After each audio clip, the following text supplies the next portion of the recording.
We live in a culture that celebrates independence, self-sufficiency, and control. We admire the person who pulls themselves up by their bootstraps, who says, "I've got this," even when the weight is clearly unbearable. We wear stress like a badge of honor and treat exhaustion as a sign of importance. But beneath the surface of all that striving, many of us are quietly breaking under the pressure.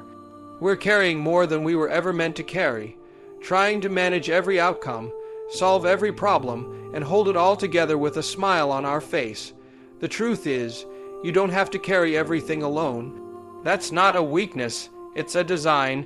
We weren't created to be self-contained machines. We were made for connection, dependence, and trust. It's easy to forget that in a world where vulnerability feels risky, and admitting you're overwhelmed can feel like failure. But carrying it all by yourself is not a sign of strength, it's a symptom of fear. Fear that if you don't do it, no one else will. Fear that you're not enough. Fear that letting go means losing control. But what if that fear is lying to you? What if being strong doesn't mean doing it all, but knowing when to ask for help? What if faith begins where your strength ends? When we try to control every aspect of life, relationships, finances, careers, health, we're placing a weight on ourselves that even the strongest shoulders can't bear forever. Eventually, something gives. The anxiety catches up, the burnout sets in, the isolation deepens, and we start to believe the lie that we're failing, not because we're truly failing, but because we're trying to be something we were never meant to be, all-powerful. There's a different way to live, a way that acknowledges your limits, accepts your humanity, and embraces the idea that maybe, just maybe, God is better at running the universe than you are. When you release the burden of having to be everything for everyone, you open up space for grace. You make room for divine help. You give yourself permission to rest, not because the work is done, but because you're no longer doing it alone. This shift doesn't come naturally. We're conditioned to believe that control equals safety. But in reality, clinging to control only increases our fear. It narrows our perspective and amplifies our stress. Letting go, on the other hand, widens our view. It allows us to see that we're part of something bigger, that we're not abandoned, that we are, in fact, being carried ourselves. There's real power in choosing to trust that you're not the only one holding things together. When you stop carrying everything alone, your internal dialogue changes. It's no longer, "I have to figure this out," but "I'm not in this by myself." You begin to speak with more compassion to yourself. You allow others to show up for you. You stop trying to impress people with how much you can handle, and start living with the quiet confidence of someone who knows they're supported. This doesn't mean you stop showing up. It means you show up differently, with more peace, more clarity, and more strength than you could ever muster alone. Letting someone else, especially God, carry the weight with you isn't giving up, it's giving over. It's releasing your tight grip on the illusion of control and stepping into the freedom of faith. When we truly believe we're not alone, we stop operating from a place of panic and begin living from a place of purpose. The pressure lifts, the fear loosens, and we finally remember what it feels like to breathe. Faith is not the absence of struggle. It's not a denial of pain, and it's certainly not a guarantee that life will unfold the way we want. Faith is something deeper, something more resilient. It's the decision to believe that even when life isn't okay, even when it's messy, uncertain, or heartbreaking, God still is. It's a quiet but unwavering confidence that goodness exists beyond the chaos, that purpose can still rise from the ashes, and that love has not abandoned us, even when it feels like everything else has. Most people are comfortable with faith when life is smooth. It's easy to believe in hope when things are going well, but real faith, the kind that strengthens you from the inside out, comes alive when everything else is falling apart. That's when faith becomes more than an idea. It becomes a choice, a lifeline, a conscious act of trust in something beyond what you can see, control, or understand. And in those moments, it isn't blind optimism or positive thinking. It's a declaration I still believe even now. It's in those spaces where life doesn't make sense that many people either lose faith or finally find it. Because when our own strength runs out, we're forced to ask what remains. When the diagnosis comes, when the relationship ends, when the job disappears, when the plans unravel, that's when the question of faith stops being hypothetical. That's when it gets real. Do we believe that God is still good, even when life isn't? Do we trust that He's working in the silence, in the waiting, in the pain? There's a deep kind of strength in saying, I don't understand, but I trust. That's not giving up. That's courage. It's recognizing that our understanding is limited, but God's perspective is eternal. It's realizing that our emotions may shift and our circumstances may shake us, but faith doesn't have to be tossed by every storm. Faith is the anchor. It holds you steady when everything else is pulling you under. Many people confuse faith with feelings. They assume that if they don't feel peaceful or inspired, they must not have faith. But faith isn't a feeling, it's a decision. You can be scared and still have faith. You can cry out in frustration and still trust. You can be honest about your doubts and still choose to believe. Faith is not about pretending. It's about leaning in even when it's hard, especially when it's hard. Sometimes, faith looks like standing still when everything in you wants to run. Other times, it looks like moving forward one shaky step at a time. It looks like showing up, praying even when you feel nothing, and trusting that God is listening even when He seems silent. It looks like surrendering your timeline, your expectations, your need for answers, and saying, I believe you're still in control. There's something powerful that happens when you stop measuring your faith by how easy life is and start measuring it by how you respond when life gets hard. That's when faith becomes more than belief. It becomes strength. It becomes peace in chaos. It becomes light in darkness. It becomes the stillness in your soul when everything outside is spinning. Faith at its core is about trust. Not because you see the full picture, but because you trust the one who does. It's holding on to hope even when the evidence seems thin. It's believing in purpose when all you feel is pain. And it's choosing to walk forward, step by step, not because you know where the road leads, but because you know who walks with you. Surrender is a word that often makes people uncomfortable. It sounds like quitting, like giving up, like backing down. In a world that constantly pushes us to be in control, to fight harder, to do more, the idea of surrender feels like the opposite of what we've been taught. But real surrender isn't weakness, it's wisdom. It's the recognition that there are limits to what we can carry, fix, or control, and the willingness to let go of what was never ours to manage in the first place.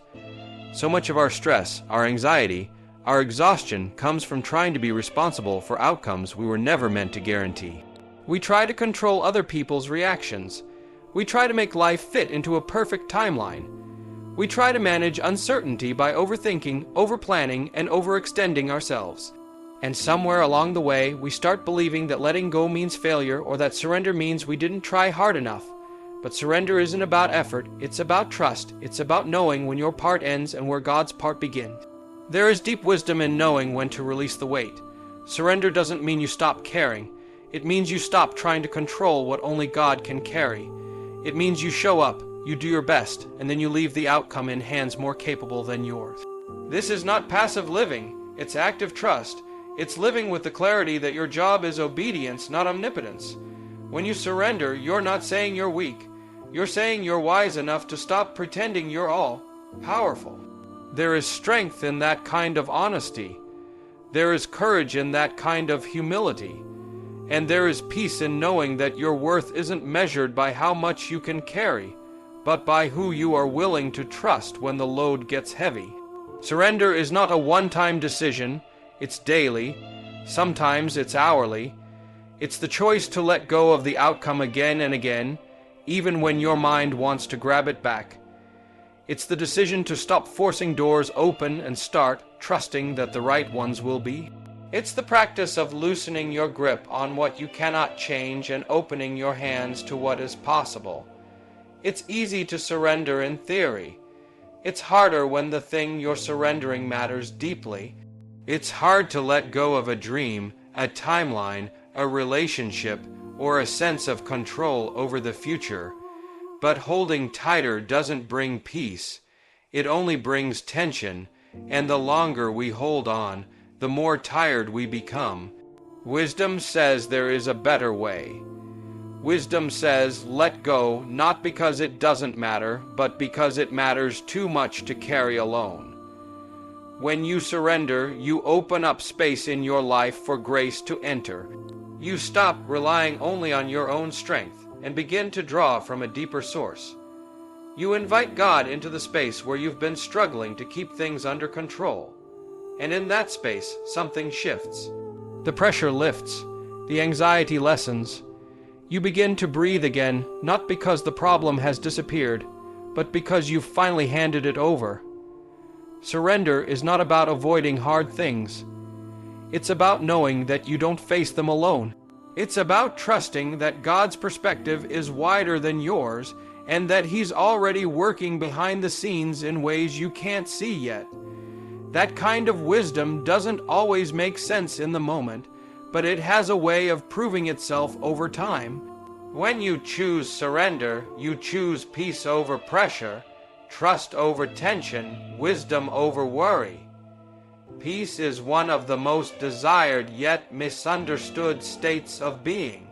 People chase it their whole lives, through achievement, relationships, possessions, routines, hoping that once everything is finally in place, peace will come.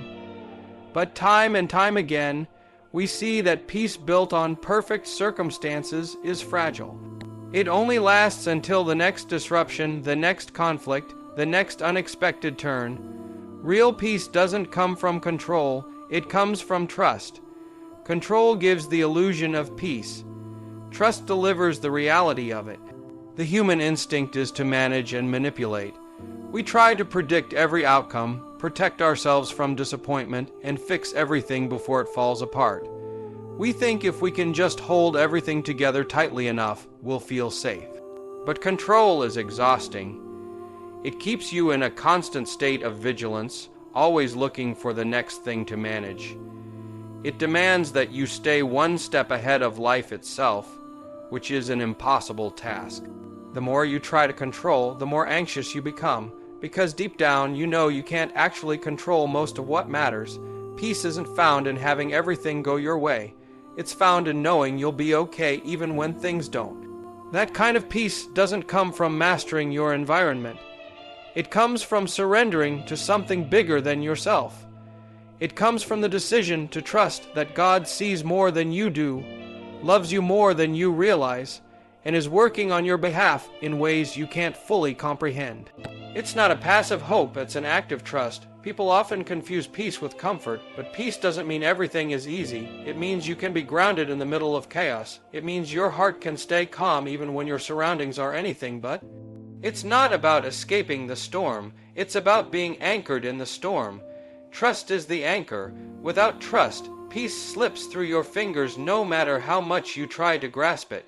With trust, peace becomes possible, even when life is uncertain. There's a kind of freedom that comes when you stop needing to control everything. It's a quiet strength, a release of tension you may not even realize you've been holding. You stop obsessing over timelines, outcomes, and what-ifs. You stop rehearsing conversations in your head and trying to force things to happen. Instead, you begin to rest, not because the situation has resolved, but because your spirit has. That's the peace trust gives you. It's not based on evidence. It's based on relationship, knowing that the one in control is good and that his plan, even when unclear, is still unfolding with purpose. This kind of peace reshapes how you show up in the world. You stop reacting out of fear. You stop making decisions based on anxiety. You begin to respond with clarity, patience, and strength. You're not rushing to fix things prematurely or prove yourself constantly.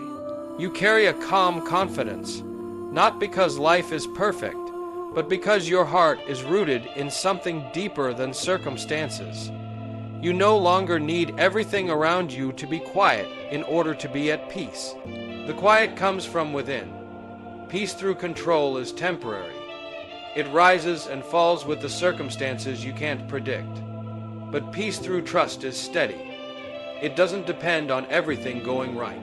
It flows from the belief that even in uncertainty, you are not alone. Even in confusion, you are being guided. Even in disappointment, there's a greater story still being written. When you trade control for trust, you don't lose power, you gain perspective. You stop chasing a peace that flees and start living with a peace that stays. There are moments in life when silence feels loud, when prayers seem to go unanswered, and when every effort to move forward seems to meet resistance.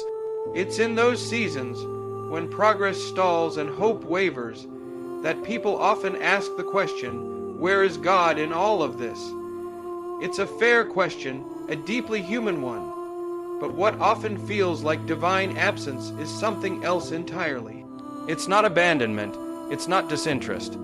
It's the space where God is already working quietly, patiently, in ways that don't always match our expectations or timelines. Faith isn't about feeling God's presence all the time. It's about trusting that He's present even when you can't. Just because you can't see Him doesn't mean He's not moving. In fact, some of God's greatest work happens behind the scenes, in the places we overlook or don't yet understand. Like seeds planted in the soil, there's a process taking place beneath the surface long before anything breaks through the ground. But just because you can't see growth doesn't mean it's not happening. Just because there's no sign yet doesn't mean the promise isn't on its way. We often equate God's activity with visible results.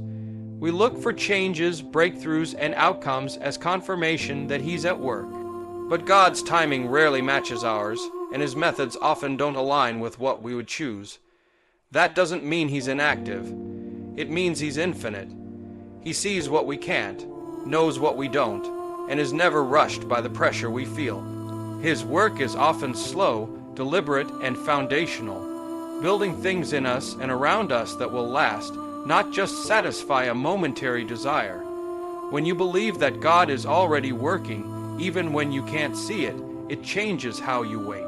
You stop waiting with frustration and start waiting with expectancy.